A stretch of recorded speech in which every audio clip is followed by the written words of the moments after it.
Stay on.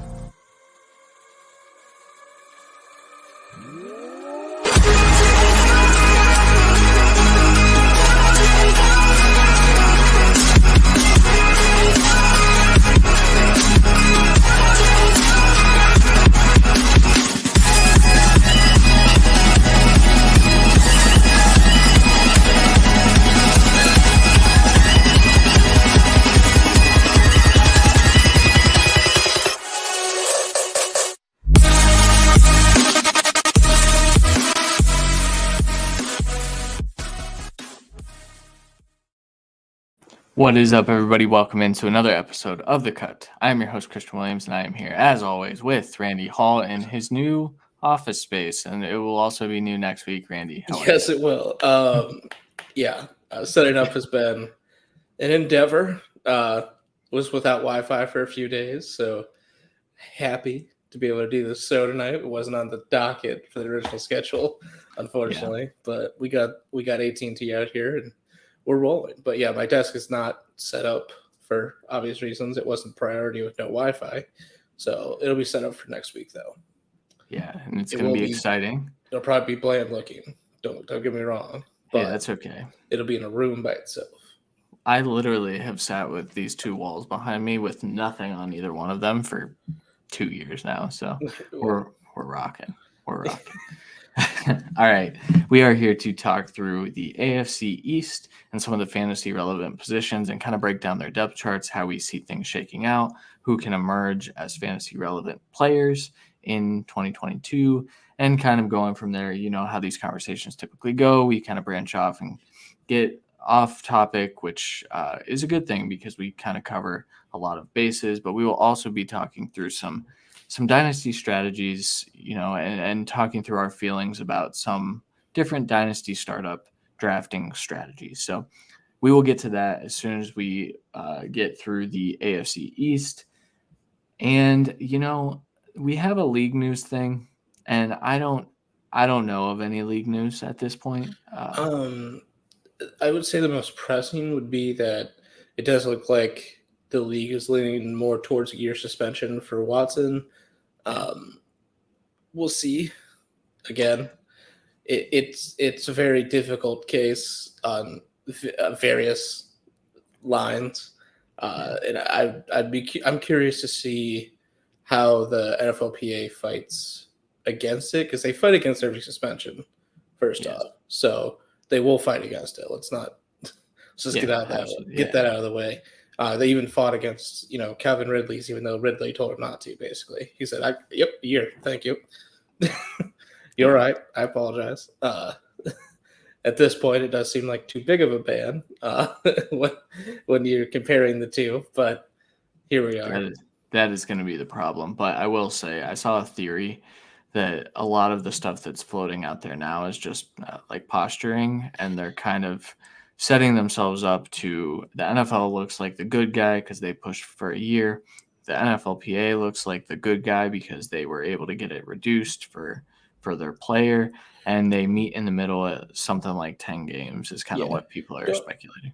Don't get me wrong. A leak of it, they're leading towards a year is intentional by every aspect. The league is trying to gather what the outcry is on the year, and they're also gathering it from the NFLPA and Watson's camp as well, and the Browns. So they're testing the market and seeing how it all goes. Yeah. Everything is intentional. It's important to remember that when some of that stuff leaks out right now, because you kind of have to sift through what is true and what is leaked to test the waters, like Randy said. But I think that's the most pressing. I think the other thing, sticking with the Browns, the report came out that they are willing to eat about half of Baker Mayfield's salary in order to get a deal done. I don't think that is good enough for teams that want him. I think they want about 75% of it eaten up, especially the teams that do have quarterbacks that they're paying. Pretty much we're talking about the Carolina Panthers here. I don't think they want to pay for 30, 40 million for their quarterback room, which they're paying Sam Darnold the same amount as Baker pretty much. So it's an interesting thing to monitor. I do expect that they will get a deal done here in the next few weeks personally. Do you feel the same way, Randy? Yeah. Okay.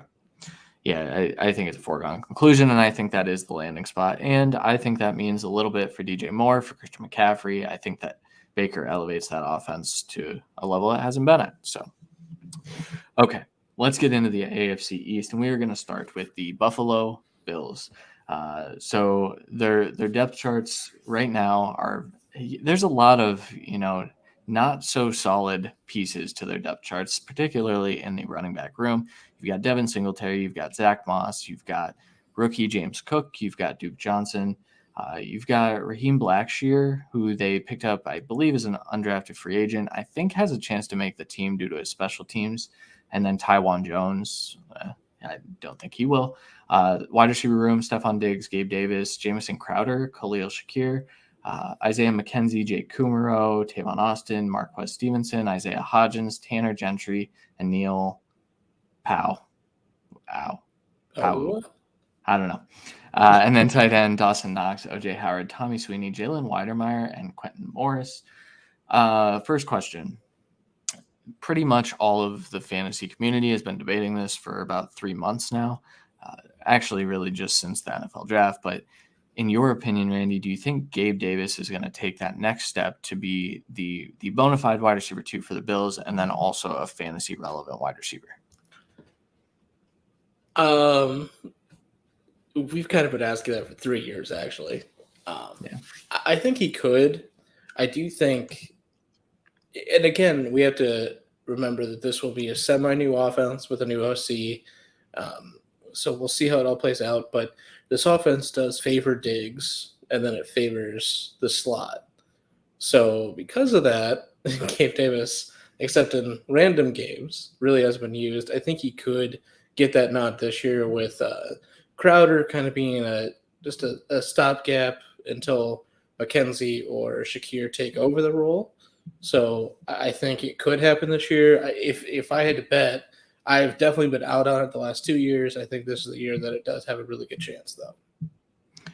Yeah, I mean, ultimately, I think I agree. I'm definitely not in on Gabe Davis as much as some people are, but I think that it's worth noting that he is absolutely going to be the wide receiver 2 for a Josh Allen-led offense, and that is a good spot to be in. We saw Emmanuel Sanders have some fantasy relevant weeks. We saw Cole Beasley be really, really good for this team, and so I do think that will present opportunities. I don't think it's going to be consistent, but in fantasy football, consistency is very hard to come by, and really only the elite of the elite end up that way. So, yeah, I think his best case, like the Bills' best case scenario, is for them to break him out, because that frees up Diggs a little bit more. Last year, teams seemed to understand what was going on. They're going to feed Diggs entirely, and that's the offense. Well, they couldn't do that as much last year because of that. If Davis does semi-breakout on the opposite side, it does give lesser coverage to Diggs. He'd still be the one getting doubled, but it wouldn't be as strict and bracketed as it was. Yeah, for what it's worth, I have Gabriel Davis with more fantasy points per game than Amari Cooper in 2022. So I am apparently super in, also super low on Amari Cooper, but we talked about that a little bit last week. Or the week before. I don't even remember. Time is a flat circle. Okay, next question. How do you see the backfield kind of shaking out? So we know that Zach Moss has been ultimately very disappointing, and the Bills felt they needed to go get another running back. Devin Singletary has had his moments, but has also been disappointing. Overall, I think he kind of came into his own last year and has a very set role. How do you see it? Do you see him leading the backfield? Do you see James Cook being the immediate guy? So I also believe Devin Singletary is on his final year of his deal. Correct. So in my opinion, he will be the lead back, with James Cook rotated in and gaining more and more touches as it goes, and being predominantly, I would say, more of the third down back. But again, this is a team that doesn't run that often, so I think having 2 more pass catching options is smart. And then James Cook can take over as kind of the primary guy as they bring in a new power back to pair with him probably next year as well in the later rounds. So I think that's the most ideal situation here, and I think that's probably what's going to happen. Yeah, I think, it's worth noting we just talked about the slot usage for the Buffalo Bills, and it's worth noting that James Cook took some snaps out of the slot in college. He is a very advanced pass catcher for a running back, and so I think that he could be used in creative ways that can make both of them fantasy relevant, which sounds pretty strange coming from a Buffalo backfield that really doesn't run the ball that much. But down the stretch last year, Devin Singletary was very impressive, and so I do think that he keeps a role, and we're not going to know what to do with him when he's a free agent next year. So, okay. Sounds good. Zach Moss dead to you? Yeah. Yeah. Do you think he makes the team? Probably, but no matter what Ball Blast has said over the last few years, Zach Moss is not good, and we knew that. I kind of last year tried to lean towards her a little bit more. Not that she's, it's not the biggest miss. I'm not trying to dog her about it at any means, but she was the resident Zach Moss truther, and as much as she believed, and honestly, I believed kind of down the stretch going into the season, thanks to her. Not that he was like overly disappointing. He just, I think, got banged up again, and then Singletary just kind of rose to the occasion, and Moss never got his spot back, and I don't think he can now. So I think he probably still keeps the team, mainly because he's a little bit different back than they have. But I don't think Duke Johnson stays by any means. I think Tywan Jones is gone. The only way Moss is gone is if they only are keeping 3 and he can't play special teams and Blackshear can. That'd be the only way, I'd say.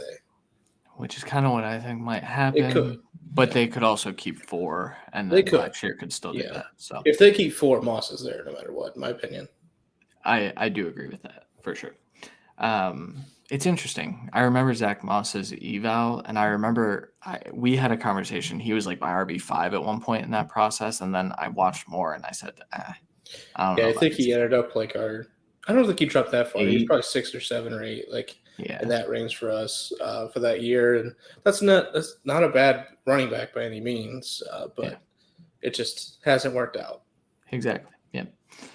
Okay, last question on the Bills before we move into the Miami Dolphins. But Dawson Knox has also been a point of contention in the fantasy community over the last few months. He was very, very touchdown dependent in his 2021 breakout season. I saw the reaction there, but for those listening, you don't care about that, do you? You're ready for Dawson Knox. I think you could strategically say, because of the additions of O.J. Howard and Weidemeyer to some extent, that maybe he has a less target share. But you got to remember, his really competition for targets wasn't running backs, or it literally was Cole Beasley. And with Beasley gone, and while Crowder's there and McKenzie, I don't truly think either take that role, because it's not a schematic role. It was a trust role with Josh Allen, that he trusted Beasley. He trusts Dawson Knox, especially in the red zone. And I don't think at this team right now, the only red zone guys I think he trusts are Dawson Knox and Stephon Diggs. So I think the touchdowns could be the same. And I'm not quite sure the targets will be that far down. Will he finish as high? Maybe not. I mean, there's usually some regression when you have such a high progression from the year before and such a big rise. So he might drop down slightly, but I'm not overly concerned. I'll put it this way. I'm less concerned than I was last year going in with Robert Tonyan with his high touchdowns from the year before. And we still thought he would be pretty good. It just didn't work out. He had a very slow start, and then he started to turn it around and then got hurt. I think Knox, with this, trust level, and for him, the offense just kind of opened up for him more than what it did for Tonyan, where they added, in theory, more pieces, and it just didn't work out. Yeah, I think a lot of people in the fantasy community like to point out that touchdowns are the least sticky thing from year to year, but you want to bet on touchdowns in good offenses that haven't got any worse. This is going to be, I argue In it got theory, better. right now, it's the best offense in football, right? Like, Has in to be theory. with year-to-year consistency and personnel and everything. Yeah. The only thing Best is quarterback, top 10 it- receiver, receiving backs, a top 10 receiving tight end last year, a breakout candidate in the receiving room, just the best quarterback in football as well. So you'd have to have a top tier. yeah.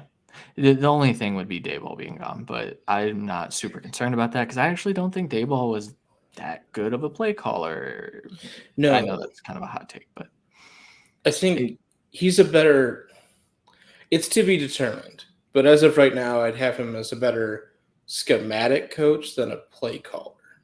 right. I guess Yeah, is how I'd want to put that. Me too. And And he now I did scheme question up that some. at every aspect. Yeah, we'll return to that at some point this Yeah. offseason, but we are going to move on from the Buffalo Bills at this time. Moving on to the Miami Dolphins, the running back room: Chase Edmonds, Raheem Mostert, Sonny Michel, Myles Gaskin, Savon Ahmed, Jared Dokes, Quandre White. Jesus. Wide receivers: Tyreek Hill, Jalen Waddle, Cedric Wilson, Preston Williams, Eric Ezukanma, Trent Sherfield, Lynn Bowden Jr., River Crockraft, Cody Core, Braylon Sanders, Devontae Dedman. Tight ends: Mike Gesicki, Durham Smythe, Adam Shaheen, Hunter Long, Keithan Carter, and Tanner Connor. Wow. Say those two names together 4 times fast. You can't do it. Ethan Carter, Tatum Carter. Isn't that hard? like it. I don't like it. Okay, so the Dolphins have just a plethora of skill position players right now. Obviously, going into camp, you carry more players. A lot of these guys that we just listed will be cut. The first question, though, so the running back room, so they had Myles Gaskin and Savon Ahmed, who in limited work were impressive in their time in the old offense, in the former iteration of the Miami Dolphins. But good old Mike came in, teenage coach Mike came in and said, we want Chase Edmonds, we want Raheem Mostert, and we want Sonny Michel to run this probably outside zone heavy offense. Are you avoiding all of these guys? Is there one guy that you prefer over others? How are you viewing this backfield? I prefer Chase. I get it. I mean, Mike McDaniels. I won't go by the first name faces. Teenage Mike. He was an OC for 1 year. And in that 1 year, even though he's kind of been in control of the running game for the past couple of years, in that 1 year, we saw kind of like the final emergence of an RB1 for the 49ers. And I think we could see a similar thing here. The difference being no one in San Francisco last year was all that good of a pass catcher, and Chase Edmonds is. And this will be a quick scheme. So I think Edmonds has the best chance to be an RB2 of anyone here. And I think for spots, like for best ball, I like Mostert and Sony. And I think those are the 3 guys going in. I think they carry 4, but I think those are the 3 guys. And I don't know who the fuck stays. I'm assuming they cut Gaskin as kind of like a respect thing, seeing as how he was the starter. But his job's gone. I think it's worth noting, didn't they? I'm almost positive they drafted Zaquandre White on day 3. I think they did. So I think Dokes is gone. I think Ahmed's gone. Unfortunately. And I think Gaskin's gone. Me too. The only way that doesn't happen is if these 2 Raheem Mostert instead of Michel, these injury-prone veterans that are great spurt backs and can carry the workload at times. If they go down in the preseason, that's when these guys keep their job. I just don't see it happening necessarily. Not with this many bodies. It'd be very difficult to see that many injuries. Well, and that's the thing. I mean, Mike McDaniel is a young head coach, but he's also seen the injuries through the San Francisco 49ers days. And so he's going to limit Mostert. He's going to limit Sonny Michel. And so I don't think you're going to get a lot of camp hype from them. No. But my view of this backfield is that Sonny Michel is going to be the leading rusher, but Chase Edmonds is still going to be the more valuable fantasy performer. Chase and Mostert have the biggest contracts. They do. So Sony was a late ad. Exactly. Too. So that's why I would have it as Chase and Mostert. But from last year, I think it should be Chase and Sony because they were by far the best of these three. For sure. The best of that. And I mean, even better than Gaskin, I think. I think Gaskin fell into a high volume role, and I think he's a fine back. I just don't think that he's anything spectacular. Sony was impressive last year. If you go look at Sony's stats, you're kind of shocked at what his counting stats ended up being. He had almost 1,000 yards last year. I think that he could take and he ran outside zone primarily with the Rams, and I think that does matter. Mostert did too. Edmonds didn't, which I find interesting. So, but he's the best back. Like it's just, and he's the best pass catcher of those three. And he has the skill set to run outside zone. They coveted him very early and gave him a lot of money. He was a priority free agent. So, for sure. Yeah. So pretty much go draft Chase Edmonds. He's a pretty good value right now. So I mean, I think he's an RB2. Just like if he can get a good amount of workload, I'm just curious on that part still.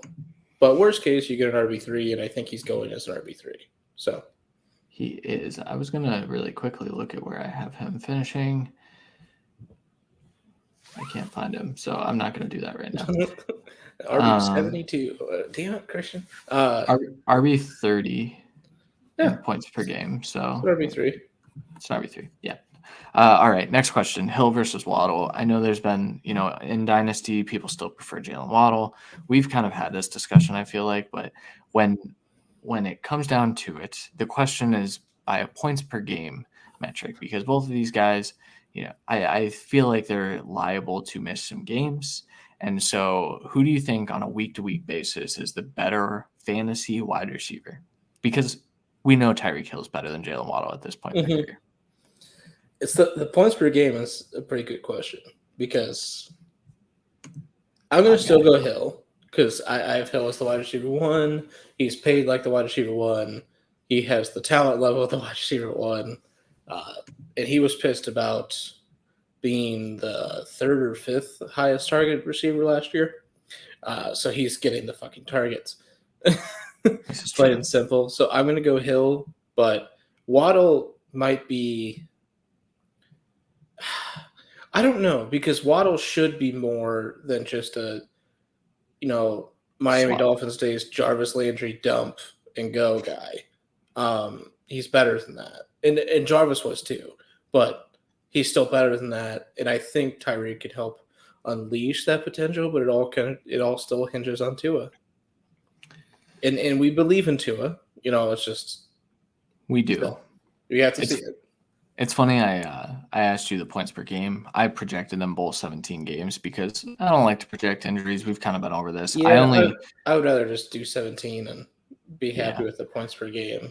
Well, and ultimately, I look at when I'm projecting games, it's the guys I know are missing, like guys starting on the pup or like Jameson Williams, for example. But I gave them 17, and I have it very, very close. And I know that's kind of a hot take. People think Tyreek Hill is going to get 27, 28% of the targets.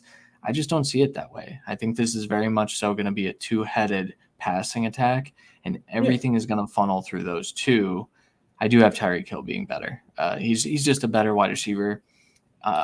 Hill's going to get more targets. It's just the quality of the targets is what's to be determined. Well, and that's the other piece. I don't know how they're going to use the two of them. I'm very, very intrigued, but there's a rushing component to Tyreek Hill that, teenage Mike just came from Deebo Samuel, and he orchestrated that offense. And so there's a world in which those two split the rushing work, and then they're both elite wide receivers, just elite wide receivers. I don't think they want them rushing, man. Not like that. I don't think anyone's going to rush like Deebo did ever again, really. Even Deebo. Including Deebo. Yep. So, but man, they're small think they get guys. that much. I do not like that. Especially Waddle. I think Tyreek can handle it a little bit more, but Waddle's a tiny little guy. Okay. Then, so with all of that being said, are you convinced that Mike Gesicki is going to be a tight end 1 this year, top 12 tight end? Convinced? Confident. No. Confident? No. I think I'll have projected him at like 12 though. He doesn't have the skill. He's not like for people that want to compare it to Kittle for obvious reasons. While receiving wise, he has he's athletic like Kittle, and I think in most metrics more athletic than Kittle. Yep. But he's not the same player, so I can't do a one-for-one comparison. But I do think he's right on that edge of the tight end ones most years, and I think that'll continue this year. But his blocking has to improve because it has to be good blocking in this game. Yeah. So a lot of hype has gone into, the third pass catchers, the Cedric Wilson and, whoever.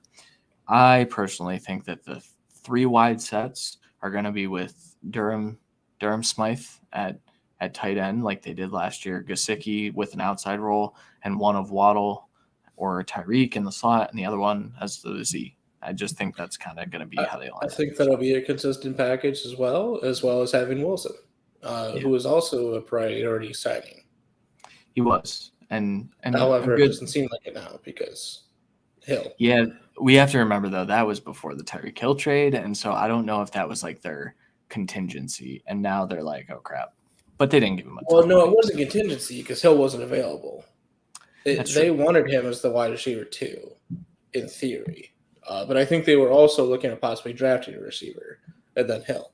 So they've got speed, man. That's a fast team. That is a fast team. Okay. I will say I'm not like confident that he's locked into top 12, but I think he could. I think there's a world in which he finishes there. I think the offense is going to be good. I'll say I don't think I statted out that he's not top 12, but that 6 to 14 is up for grabs every week. Yeah, for sure. Okay, moving on to the next team, the New York Jets. New York Jets have a lot of question marks. So running back room, Breece Hall, Michael Carter, Tevin Coleman, Ty Johnson, Zonovan Bam Knight, LaMichael Pirine. Wide receiver, Garrett Wilson, Elijah Moore, Corey Davis, Braxton Berrios, Denzel Mims, Jeff Smith, Tariq Black, DJ Montgomery, Clavin Jackson, Irvin Charles, Keyshawn Abram, probably Keyshawn, if I'm being real. Tight end, CJ Uzama, Tyler Conklin, Jeremy Ruckert, Kenny Yeboah. Rest in peace, Kenny Yeboah. You're not seeing the field anymore, buddy. Trayvon Wesco and Lawrence Cager. A lot of question marks here. First question, is it the Breece show or is he in a timeshare in year one? Yes to both. Okay. I think he's going to be progressively given the reins to lead the team, but Michael Carter showed a lot in a change of pace and receiving back role, and the staff does like Tevin Coleman, and I think they like what they saw from Ty Johnson, even though I do think he's going to be a cut candidate. And I think he will get cut because they're going to keep Knight. I think Pirine and Johnson both go. Yep. That's a good call, man. So, we're on the same page there. That's good. Yeah. So I think Coleman gets to stay as like the veteran guy, and the Knight will learn the space. And I think Carter will get the lion's share, like 60%, 58%, and then Carter will do the rest. And I think they'll both be used at times as well. So, yeah, they're both good pass catchers, and I think the best case scenario for this offense, ironically, is running the North Carolina offense from 2 years ago, just with way better receivers. Yeah, that's a good call. I think you're right. So I think Michael Carter is still going to get a decent chunk, and I think a lot of that's going to come in the first 8 to 10 weeks. And then I think, the flip that we saw with Jonathan Taylor, his rookie year, where he kind of took over down the stretch after those really, really bad games that people tend to forget about, where he could not see the freaking field. Yeah. And he was terrible. And then something clicked. Catching up to the speed. That's what it was. Yeah. And then something clicked. I think we could see something similar with Breece and Michael Carter. I have Carter statted out for 31% of the rushing market share, and I have Breece with 43%.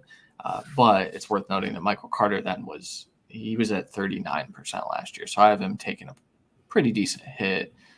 Which makes sense because Brees Hall's better than the combination of Tevin Coleman and Ty Johnson.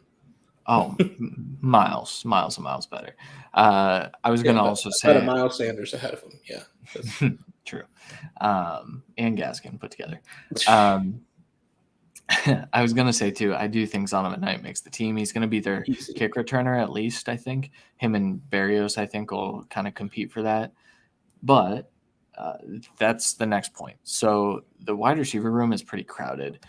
The Jets seem to really like Braxton Berrios, and he's actually been doing really, really well.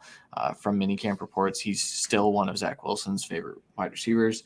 So what this is a really crowded wide receiver room. You've got Corey Davis, Elijah Moore, Garrett Wilson, Berrios, and then after that, I mean, they keep raving about Denzel Mims. They're lying to boost his trade value. That is coach speak. But who do you think emerges from this group as the top option for Zach Wilson this year?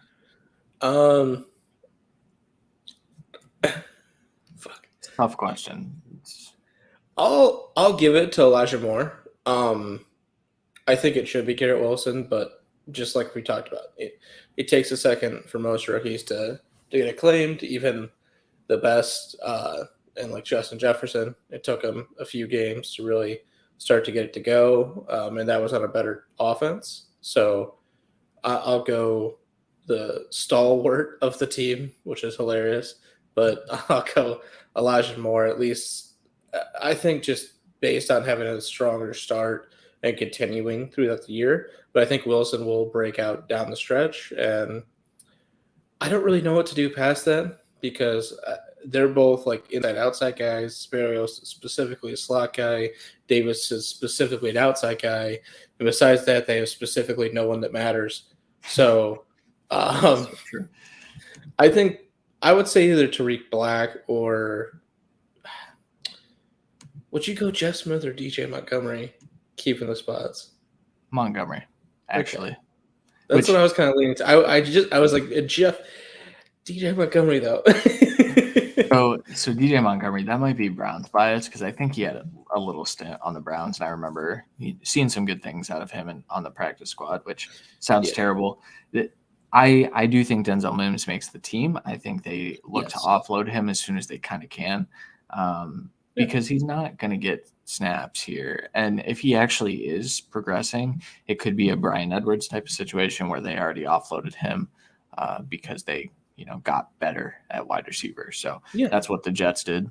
I could see something similar. It could be the same team as well that goes for him. And Atlanta just trying to add to the room for future, see if he works out or not. Because if they can get him to kind of even slightly untap that potential this year, they can get him for cheaper on an extension and try and build that receiver room. So we'll see. Yeah. I also wanted to say, so I have Elijah Moore grabbing a few more targets than Garrett Wilson, but I do have their target share on a percentage basis being pretty much the same. I have Garrett Wilson snagging a couple more touchdowns. So I think it's Wilson by just a hair. Either way, I think these guys eat into each other, and for them to both be fantasy relevant, Zach Wilson has to take a massive step forward. Yeah, you have to have good quarterback play to have two fantasy relevant receivers. There's just no question. Yeah, which I think he takes that step. As down as I was, I am encouraged. We'll see. Yeah. There's still stuff that I didn't see worked out that I need to see worked out. So that's fair. Last question: CJ Uzomah, Tyler Conklin, or Jeremy Ruckert? Who finishes with more fantasy points in 2022? Who is the best dynasty value? It's Ruckert. We know that, right? Ruckert, yeah. There's no question. But Uzomah is the one who's going to finish with the most. He is interesting. I would say he's the second best blocker of the three, and he's the best or the second best receiver of the three. So I think he took such a big leap last year as a safety valve for an emerging Joe Burrow. I think that's what they brought him in for. And then they also brought in Conklin because he's a good blocker and a great number two. But then they had value with Ruckert, and they took him, and he's, I would say, the best tight end talent-wise, and especially blocking-wise. It's just rookie tight ends rarely break out early. That's why guys like I know people downplay Kyle Pitts because they wanted him to have 1,200 yards and 17 touchdowns, but the dude had a historic year as a rookie, and we're not going to see that from a lot of tight ends. Actually, we probably will next year. We might. Now that I'm thinking about it, but we might next year and the year after with Brock Bowers. Maybe. But those are conversations. Yeah, those are conversations for other days. But that's it. I think it's worth noting that Conklin took on a decent sized receiving role for the Vikings last year, with no one else in the tight end room though. Correct. He saw 87 targets last year at times. Yeah, absolutely. I mean, I think that is notable. I think you're right. I think Uzama is the best all-around tight end. Conklin's probably the best pass catcher in my opinion, and Rucker is the best blocker. So I'm just curious to see who gets the snaps because I think there's a chance that Rucker's out there just to lay dudes out, and that'll be fun to watch. Yeah, especially with this head coach. Yeah, for sure. All right, last one. Your New England Patriots. We have to talk about them, and there's a lot of the AFC East is just loaded with question marks in all these fantasy relevant positions. Running back room: Damian Harris, Ramondre Stevenson, James White, Pierre Strong, Kevin Harris, J.J. Taylor. Wide receivers: Devontae Parker, Jacoby Myers, Kendrick Bourne, Nelson Aguilar, Tyquan Thornton, Ty Montgomery. I forgot he was even there. N'Keal Harry might be a tight end now. Trey Nixon, Matthew Slater, Malcolm Perry, Christian Wilkerson, a.k.a. fantasy points per game god, Christian Wilkerson. And then tight end room: Hunter Henry, Jonnu Smith, Devin Asiasi, Dalton Keene, and Matt Sokol. All right, first question. I actually wanted to go to the tight ends first. So Jonnu Smith was hyped last year. He was a very good tight end for the Titans. Bill Belichick loved him. And then for whatever reason, he was not good last year. Just not a good player. Do you think he bounces back and is able to provide them with kind of a dynamic offensive weapon this year? Do you think he even sees the field? He sees the field easily because they run too much 12 personnel for him not to, and the other three tight ends don't matter. They haven't done anything.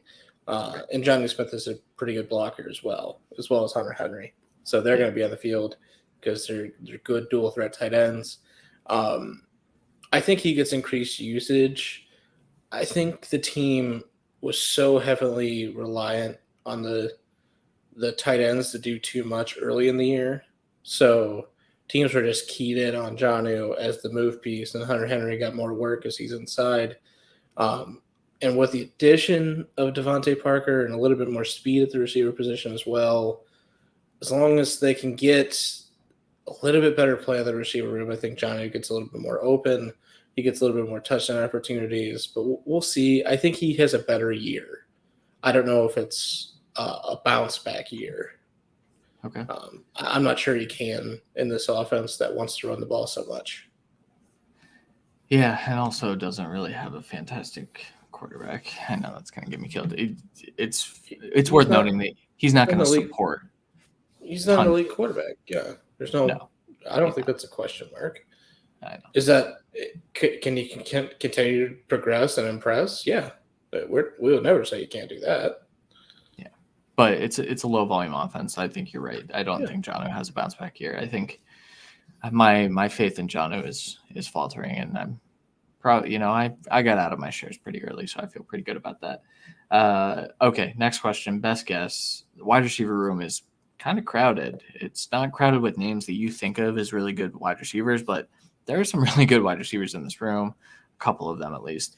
How do you think the targets are divided? Do you think Jacoby Myers continues to be the target leader? Do you think Devontae Parker takes over a ton of that? I would default to Myers. I don't think we've seen enough consistent play or consistent playing from Devontae Parker to warrant him staying on the field and or being the top guy. I do think he adds an aspect to this offense that they didn't have outside of Jonnu Smith and Hunter Henry, because N'Keal Harry has never progressed, and he's going to get cut. So we can just obviously cut his name from the list. But Parker should help elevate everyone else by opening up different opportunities. But Myers will continue to dominate in the short and intermediate, and that's what this offense throws. So that's why he's going to continue to be good. Bourne is the Swiss Army knife, so he's going to keep it's how do Parker, Aguilar, and Thornton work out together? That's really like the question, and I have no idea. So my hot take here that Kendrick Bourne is actually the most talented of the three of those guys at the top. And I would wonder if maybe it's kind of reflected here that Matt Jones is going to be looking to squad here and two checkdowns. That's kind of how he operates. He did throw a good deep last year. But I kind of see Kendrick Bourne getting a bit more of the share. Parker, I don't feel great about, honestly, but I never have. I thought Preston Williams was the better wide receiver when he was in Miami at times when he was healthy. So that's kind of just how I feel about Devontae Parker. Still TBD. Yeah, honestly. And then, yeah, like you said, so Tyquan Thornton is the wild card here, in my opinion, because they don't have anyone like that. They wanted Aguilar to be that, and then Aguilar reverted back to his Philadelphia days last year and was pretty bad. And so I think they're hoping that Thornton can kind of work through some of his drop issues and add a speed threat to an offense that desperately needed speed last year. Yeah. So I'm curious to see. He's been working with the ones in minicamp, which I think is significant, but also necessary, I guess. So yeah, to give him up to game speed. Yeah. But yeah, that's kind of how I see it. Do you think Matthew Slater makes the team again? That old ass? Easily.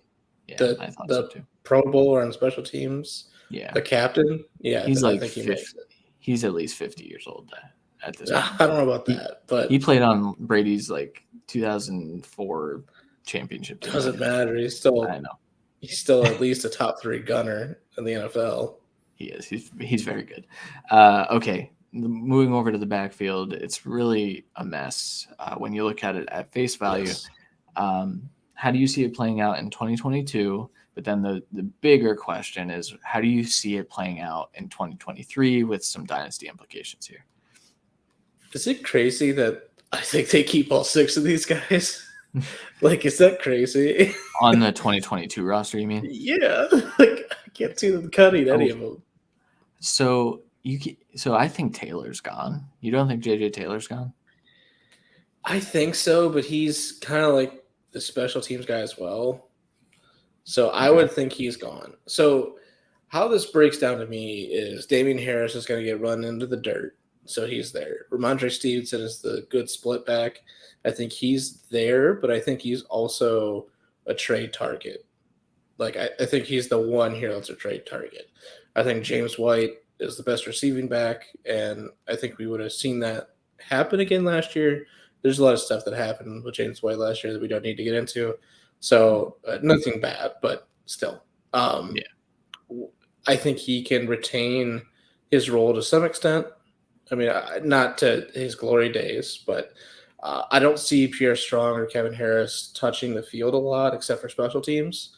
So that's where I'm kind of – because Pierre Strong is more like Ramondre, but also kind of a blend between him and James White. And then Kevin Harris is like a discount version of Damian Harris. Like, that's the carbon copy, just shittier. So I think there's a clear reason why both those guys are there, and I think they're there to. I think Strong and Stevenson will run this team next year, with Harris being the backup that takes over for Stevenson when needed. But I do have this as Damian Harris and Ramondre Stevenson kind of being a 1A, 1B with James White having some runs, but being the third down guy that's trusted. We disagree on this one because so James White is reportedly starting on the pub, and I think that's rightfully so. That's fine. Yeah. And I'm curious to see. I mean, we're gonna know really early which one of these Taylor makes the team, then, bro. Well, and and I think that's if Pierre Strong isn't able to kind of get up to speed pass catching wise, I think there's a chance that JJ Taylor makes the team out of the gate. I think then they cut him. Yeah. But I personally think Pierre Strong can't take that step. Even as a rookie, he's a very raw player. But what did we just say they needed? They needed speed. Kevin Harris hasn't given you that.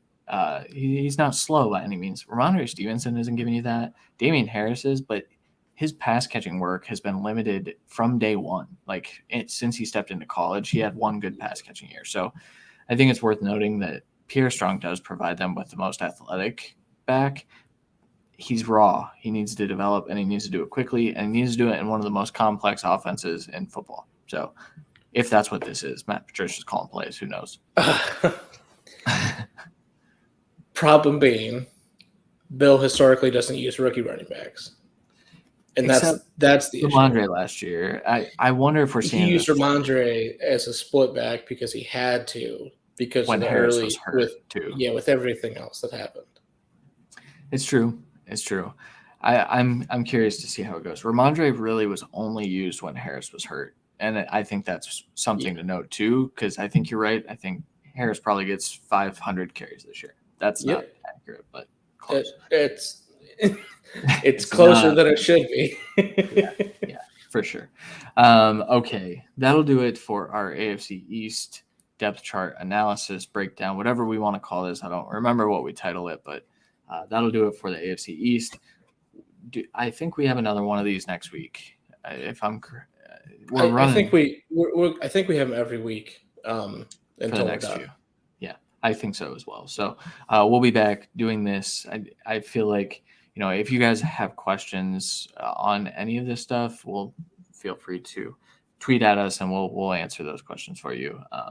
We hope this gives a little bit of value as you start to get into your fantasy drafts. We're almost there. We are almost there. So. Well, in dynasty drafts too, and best ball, all of those. So. For sure. Okay, before we get out of here, we're just going to do a quick little strategy discussion about dynasty startup drafting. Randy, hit us with the two strategies that we're going to be talking about. Yeah, so typically we will always suggest doing a take value as it comes, and don't go into drafts with like an actual strategy, more of a loose thing.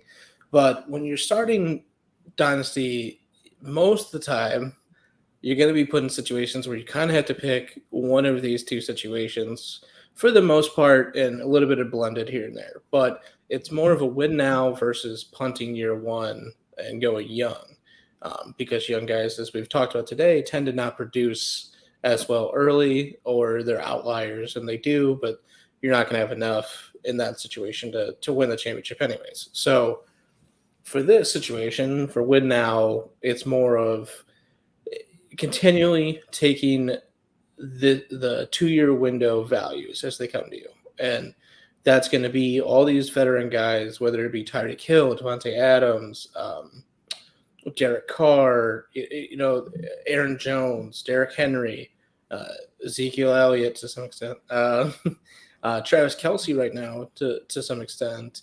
And you just keep going down that order. And the later you get guys like Robert Woods, Adam Thielen, Tyler Lockett, and there's many, many more, but you get very, very high performing veterans for the next 1 to 3 years, 1 to 2 years, and you keep getting a discount. And while you will have to reset some of those rooms in the next coming years, you're going to have to do that in Dynasty anyways. So this does give you a little bit of a heads up on a lot of people who are taking a lot of the young guys, that they're just trying to make sure that they have this position covered in the startup for the next 10 years, when you don't have to think about it like that. Some positions it's better to do that than others, but I know plenty of people, especially even dynasty experts in the industry, that always preach getting young quarterbacks, that then they get there and then they have Kirk Cousins and Aaron Rodgers and Derek Carr and Tom Brady and Jameis Winston right now, and all these guys, and they keep saying, well, we got to replace them, but they never do. And they will have to replace them, but they can keep pushing it down the line and keep racking up all this extra value everywhere else. And then the year that they actually have to, you can dump all your assets, draft pick and depth that is, to go get the quarterback you need for your future. So the win now strategy and taking more of a veteran approach has its huge benefits, especially year 1 and 2 when you're trying to win a championship. And that's what you should be doing every single year in Dynasty, unless you get halfway through the year and you understand that you cannot win. You physically cannot. Then it's a different story for Dynasty. But I know we both always try to win every single year. So that's that. Do you have any comments on that before we go to the next spot? Well, I was going to say, so win now, I think people look at this as, oh crap, I'm going to be screwed in a year. And It's not. that's not the case. I mean, obviously you don't want to take freaking so Adam Thielen's a good case study, right? Adam Thielen was super productive last year when he was on the field, but when you look at his advanced metrics, like his yard per route run and things like that, those are starting to decline. And when those things start to decline, you start to see the cliff. And so to me, Adam Thielen has one more year. I think this year he's going to give you some fantasy relevance, and then you're toast. If you draft 10 Adam Thielens and guys that fit that specific mold, then that's when you get into trouble. But here's the thing. If you do that, you go win your championship, and then you go into the next year, say 2 or 3 of those guys retire or something like that, you're not able to return any value. The main thing, go capitalize on the value. If Adam Thielen posts a top 15 wide receiver year, the day after your championship game, you should trade him. You should get rid of him to someone who thinks that maybe he has another year. Those types of trades, those types of moves are essential in this format or this strategy. Now, I will say, moving into another point of discussion here, find someone who you feel is really good at evaluating the particular position that you feel like you hammered older guys. So you get Adam Thielen, Tyler Lockett, Michael Thomas, for example. You have those guys. You went quarterback and RB heavy, or you got an elite tight end. Right. And so you come around with those types of guys. Find people you trust that will give you the value plays in the second and third round of your rookie draft that you can replenish that. And you might need to wait a year for your wide receivers to be there, but you have opportunity then to flip that because you did go with the quarterback, the running back, the tight end, and now you're rebuilding one position. I think it's important not to scatter these across. Like if I'm drafting all old guys at every position, I think I am going to get myself into trouble, but I'm going to take home the pot and I'll take the money on that and then pay for my league fees for the next few years, So, what's the other strategy that we're going to talk about? So the other kind of focus of a strategy would be punting year one. And while that does sound like tanking, it really isn't. It's just structuring your team for the future. And the other reason why this isn't always the best strategy, even though it looks good on paper after your dynasty startup, is not all those young guys are going to work out. So the other big thing with the wood now is you have proven guys. You know what they're getting for your next 2 years. So with punting year one, you're most likely sacrificing your money and your title for this season, but it does aim to give you a greater win now window in the future than other teams in the league. So startup drafts focus on getting young players with the lean on wide receivers and quarterbacks because they have longer lifespans and better hit rates than running backs and tight ends. So you get the studs and, like last year, like the strategy would have been to get Justin Jefferson early and then get Jamar Chase really quickly after and, continue to get that. And there's many teams that did that last year and are looking ridiculous right now in the receiving room and got Jalen Waddle and got, because there's all these great receivers coming out the last few years, and it's going to keep continuing next year. Maybe a little bit more top heavy, but there's a lot more to see at the wide receiver position than other positions coming into the draft next year. So we'll get into that, obviously. But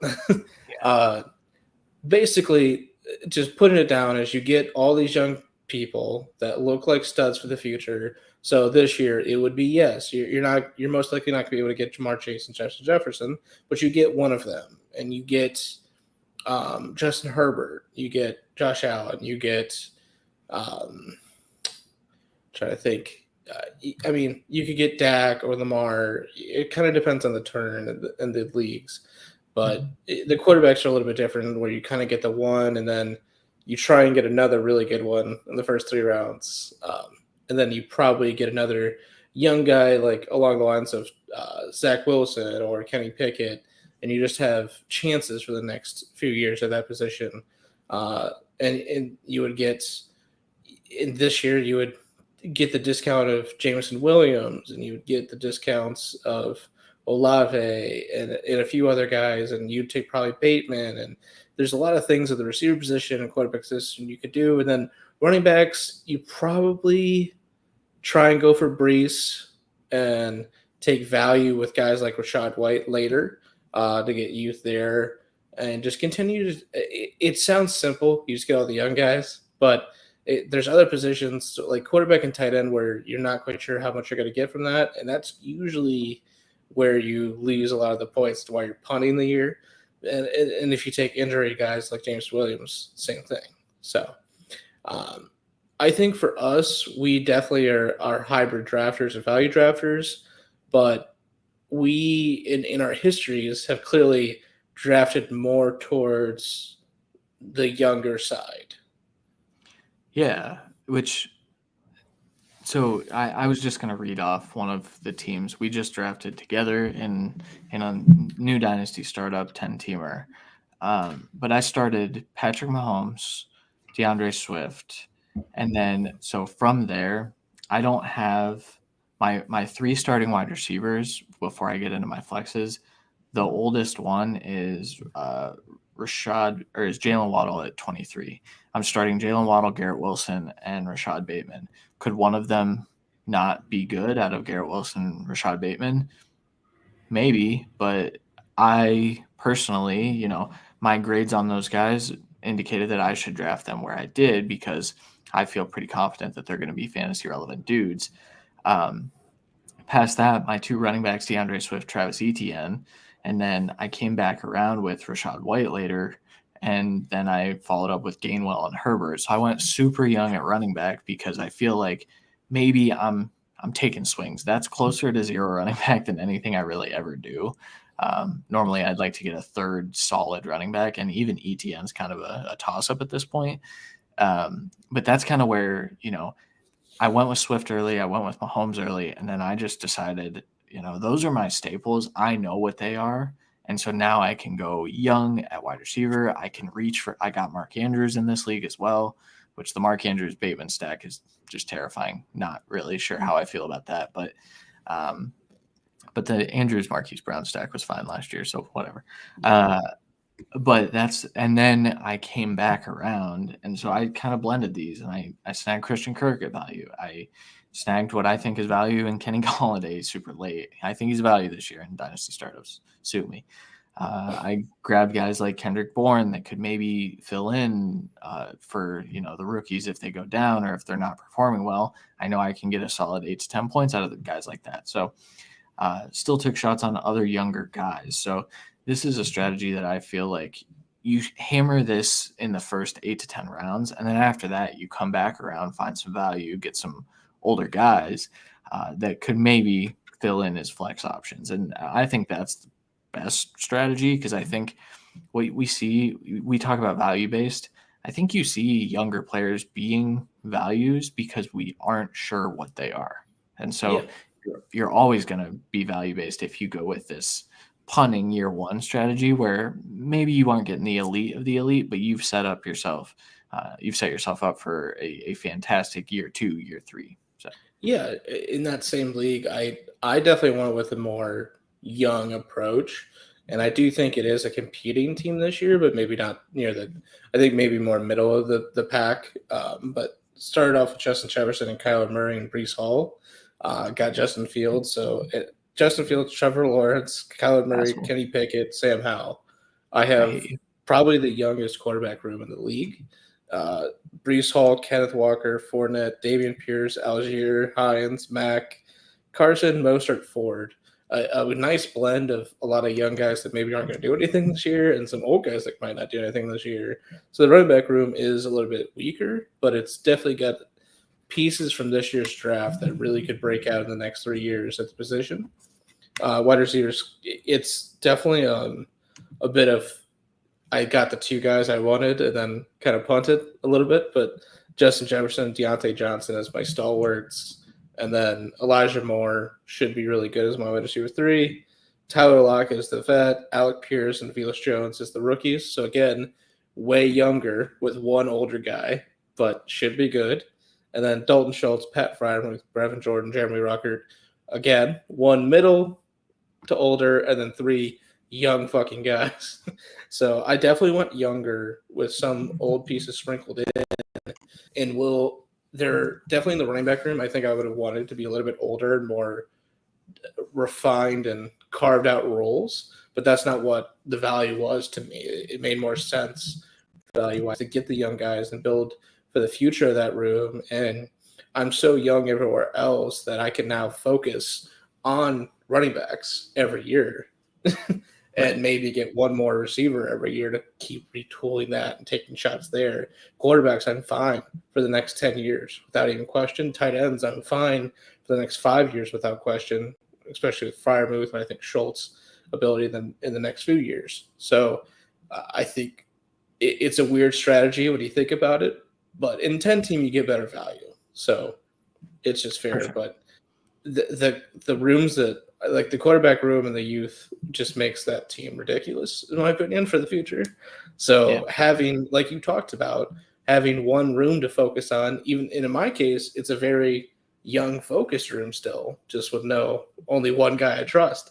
Yeah. It's still, I get to focus on the 1 room, but I did take the young approach. And I do like that approach most times. Yeah. It's worth noting that you got Justin Fields like a jerk, and I snagged Trey Lance around after I had talked about taking him. I felt pretty good about it. Yeah, so, and I was going to take him then too.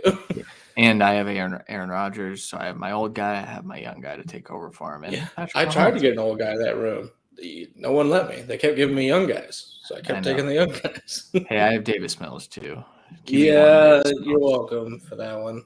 He's not QB1, but I'm pretty happy about it. So, and Sam Darnold, rock on. We're living until Baker gets traded. So, quickly. All right. Yeah. Sure. Quickly, as we get out, again, go watch Miss Marvel. Very, very good. Christian does have it as kind of like the best of these series. I'm definitely not there yet. I don't think it's the best yet. I think it will be when we get to that's the end. Fair. I'm cool with that because we have so much to go over still with it. But it's definitely it's been a good start. Yeah, we'll see how it goes. So I think I've become like a film nerd.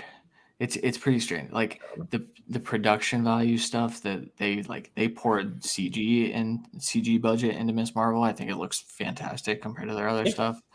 And then the soundtrack, like the audio mixing and the soundtrack and the score, just fantastic stuff. It just, if you took away that soundtrack, I don't think I would feel the same way about Miss Marvel. But Iman Vellani, I think is her name, fantastic.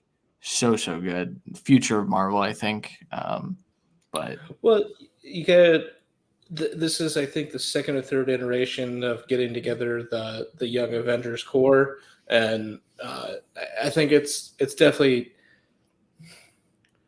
I think do I like this better than Hawkeye already? No, I do.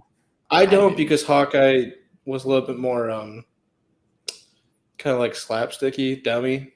And that's definitely more my pace. I'll definitely get it. It's your pace too, but it is. But there was also more action in Hawkeye to this point, and I think we'll get there in Miss Marvel. But they're doing such a good job building the character. I'm very happy with the show. It's also been watched the least out of any show, which I understand, but also go watch it. So, and it's because Captain Marvel is also the least watched, so some fans just think it's exactly the same. Also a lot of we're not going to get into it. There are a lot of people that are opposed to this. But don't get into that part. Yeah. But good show. Go watch it. We should do like a weekly recommends thing too, because I started watching For All Mankind, not Marvel at all, but on Apple TV Plus, and it's about if we lost the race to the moon. Oh my god, dude! It's so good. I'm like 4 episodes in. I tweeted already that it's one of my top shows on Apple TV, which is saying something. So Nice. That's yeah. Listen, I also started Suits this week because first of all, like 3 days without Wi-Fi, I downloaded a shit ton of stuff. Let's not get into that. That was terrible. I hated it, but I made the best of it. But I watched like 2 seasons of Suits already, and it's very good. I know a lot of people recommended it to me before, so yeah. But there's still so many series like that I still have to watch. So yeah, I'm behind on a lot. But all right, anything else before we bounce out of here? No, just different setups every week. I'm gonna hopefully not make that a habit after this week, or after next week. But Randy's playing musical chairs by himself. So, all right, we will be back next week. I don't know which division we're talking about, but we will do something similar. AFC East. Yeah, sounds right. Structure of these episodes will be kind of the same for the next few weeks, and then we'll kind of get into some new stuff after we blow through all the depth chart analyses. So. As always, like, subscribe, do all the things, subscribe on the podcast if that's where you're listening, leave us a 5-star review if you so choose, 4 or 5 stars, whatever. And then as always, if we're a 1 or 2 star podcast, let us know, but leave us a 4 or 5 star and lie to us because we like it. All right. We will be back next Monday, probably around 10 o'clock. Sounds about right. For Randy Hall, I'm Christian Williams. We'll talk to you guys then. Later.